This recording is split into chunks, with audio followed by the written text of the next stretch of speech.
राजधानी भोपाल में double murder की सनसनीखेज घटना आई, जहां एक एसआई ने अपनी पत्नी और साली की चाकू मारकर हत्या कर दी और फिर मौके से फरार हुआ। आरोपी एसआई मंडला जिले के मवई थाने पर पदस्थ है और पति पत्नी के बीच कुछ सालों से विवाद चल रहा था। दरअसल मामला ऐशबाग थाना क्षेत्र का है, जहां मंडला में पदस्थ एएसआई योगेश मरावी ने अपनी पत्नी विनीता मरावी और साली मेघा उइके की चाकू गोदकर हत्या कर दी। जानकारी के अनुसार मंगलवार आरोपी का पत्नी से किसी बात को लेकर विवाद हुआ था।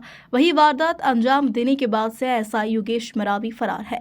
मामले की सूचना मिलते ही मौके पर पहुंची पुलिस ने आरोपी की तलाश शुरू कर दी। पुलिस को आरोपी एएसआई के घर में जाते हुए सीसीटीवी फुटेज मिले। कहा जा रहा है कि दोनों के बीच में लंबे समय से पारिवारिक विवाद चल रहा था। इसी विवाद में पुलिस ने हत्या की आशंका जताई। वही योगेश मरावी को पकड़ने के लिए पुलिस की एक टीम को रवाना किया।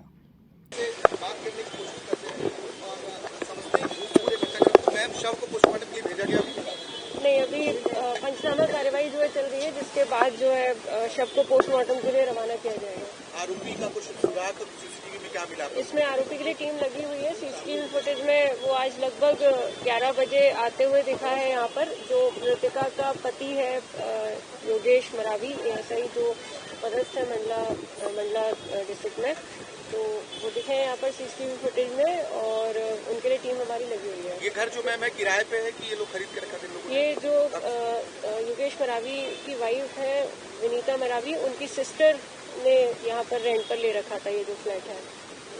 सिस्टर क्या अकेले उनकी पत्नी के साथ ही रहती थी? हाँ, यहाँ पर अभी तक प्राथमिक तौर पर यही आया कि सिस्टर जो पत्नी है योगेश मरावी की, विनीता मरावी, और उनकी सिस्टर ही यहाँ पर फ्लैट में रहती थी। तो क्या घटनाक्रम रहा, किस तरह से विवाद की सूचना आई थी? ये थाना ऐशबाग अंतर्गत ये प्रभात चौराहे के पास यहाँ पर 2 महिलाओं के मर्डर की सूचना आज लगभग 12 बजे पुलिस को लगी थी। इसमें ये यहाँ पर जब मर्डर के समय पर जो बाई हैं, जो यहाँ पर विनीता मरावी और उनकी सिस्टर यहाँ पर रहती थी एक फ्लैट में, उनके यहाँ पर जो काम करती हैं एक बाई, तो उन्होंने देखा है जो इनके पति हैं, मृतिका विनीता मरावी के पति जो हैं योगेश मरावी, जो एएसआई हैं मंडला में पदस्थ हैं, उनको यहाँ पर आते हुए उन्होंने देखा। उनको धक्का दे करके वो फ्लैट के अंदर गए और अंदर से फ्लैट को बंद कर लिया और करीब 5 मिनट के बाद वो वापस आ गए। उस दौरान बाई ने आवाजें भी सुनी, बचाओ बचाओ की आवाजें भी आई और इसके बाद जो है वो यहाँ से निकल गए। तत्काल ही जो बाई हैं उन्होंने परिजनों को, जिनका भी उनके पास नंबर था, उनको सूचित किया। परिजनों के द्वारा यहाँ पहुंचकर पुलिस को सूचित किया गया और पुलिस की उपस्थिति में फिर जब दरवाजा खुलवाया गया फ्लैट का, तो इन दोनों के शव वहाँ पर मिले हैं बेडरूम में।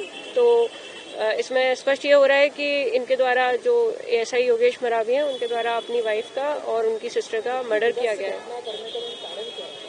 इसमें अभी प्राथमिक तौर पर जब परिजनों से बात हुई है तो उनके द्वारा बताया गया लगभग 10 वर्ष पहले विनीता मरावी और योगेश मरावी की शादी हुई थी और पिछले 5-7 वर्ष से इन लोगों का लगातार जो है विवाद चल रहा था। उस विवाद के चलते ही ये घटना, समझ आ रहा है अभी कि उस विवाद के चलते ये घटना कारित इनके द्वारा की गई है। अलग-अलग रहते थे, कितने साल से अलग थे? अभी ये प्राथमिक तौर पर बताया जा रहा है परिजनों के द्वारा कि यहाँ पर इस फ्लैट में सिर्फ विनीता चौहान और उनकी बहन रहती थी। इससे यह प्रतीत हो रहा है कि ये पति पत्नी जो है काफी लंबे समय से अलग अलग रह रहे थे। अभी तक इनके बच्चे नहीं होने की जानकारी इनके परिजनों के द्वारा बताया गया है। ये दोनों ही जो पति पत्नी है वो बालाघाट के निवासी हैं मूलतः, तो ये बेहर बालाघाट के निवासी हैं। पत्नी और साली के अलावा अभी तक की जानकारी के अनुसार वो दोनों ही थे, इसके अलावा कोई नहीं था। और एक मेड उनके यहाँ काम करने आती है, उसने उनको देखा है उसको घर में आते हुए। कितने साल से अलग रह रहे थे दोनों, बात की जाए? ये काफी दिनों से विवाद था, एग्जैक्ट कितना वर्ष हो गए हैं वो तो मुश्किल कहना, लेकिन काफी समय से विवाद चल रहा था। और ये पदस्थ मंडला जिले के किसी थाने में था और पत्नी उसकी और उसकी पत्नी की बहन यानी कि उसकी साली, वो दोनों यहाँ पर रहते थे। विवाद का क्या कारण था? इनके आपस में बात निकल कर आया था? नहीं, अभी चूंकि दोनों पक्षों में से कोई भी मतलब सामने नहीं आया है, तो जो बातें हैं वो उनके सामने आने के बाद ही पता लगेंगी। एक जो पक्ष है उसमें दोनों महिलाओं की हत्या हो गई है और दूसरा अभी मौजूद नहीं है। नहीं, आज ही की घटना है क्योंकि सीसीटीवी में कुछ फुटेज मिले हैं, तो सुबह के 10:30-11 बजे के बीच की करीब घटना है। सर, सूचना कैसे पुलिस मिली थी? बताया जा रहा है कि लोगों को आवाज भी आई, मारपीट की आवाज आई, क्या कोई उन्हें बचाने नहीं पहुंचा? पड़ोसी भी यहाँ पे मौजूद? नहीं, अंदर तो कोई बचाने नहीं गया है, लेकिन उन्होंने सूचित किया है, आसपास के जो लोग रहते हैं उन्होंने आवाज़ें सुनी है और फिर सूचित किया पुलिस को, तो पुलिस तत्काल मौके पर आई है। जो परिस्थिति घटनास्थल की थी वो मैंने आपको बताई। अब आगे की विवेचना के बाद अन्य चीजें स्पष्ट होंगी। Thank you. बता दें कि आरोपी बालाघाट का रहने वाला है। वहीं भोपाल में 2 BHK फ्लैट में पत्नी अपनी बहन के साथ रहती थी। पुलिस की शुरुआती जांच में सामने आया है कि आरोपी नौकराने का सहारा लेकर घर के अंदर घुसा और 6 मिनट के अंदर ही आरोपी ने पहले पत्नी फिर साली की हत्या कर दी। भोपाल से उमेश यादव की रिपोर्ट।